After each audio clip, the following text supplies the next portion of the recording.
Maradona বলেছিলেন, আমার জায়গা যে নিতে পারবে সে আর্জেন্টিনার সেরা খেলোয়াড় হতে পারবে। তেভেজ বলেছিল, যে মেসিকে বুঝে না সে ফুটবল খেলাই বুঝে না। ব্রাজিলের পেলে বলেছিল, মেসিকে কখনোই খারাপ খেলতে দেখিনি, সে সবসময় একই ধারে খেলে আসছে।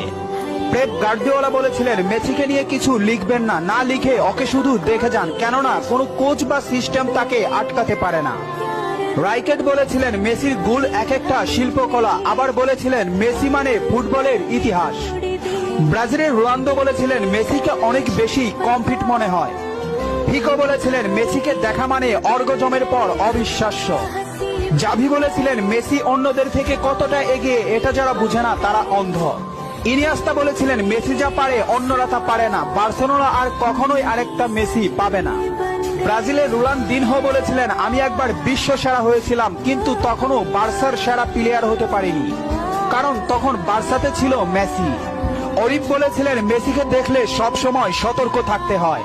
ইব্রাহিমোভিচ বলেছিলেন, মেসির বাঁ পায়ে যথেষ্ট, ডান পায়ের কোনো প্রয়োজনই নেই। খুলিদ বলেছিলেন, মেসিকে দেখতে পাচ্ছি বলে আমরা ভাগ্যবান, কারণ মেসি ফুটবলের সৌন্দর্য।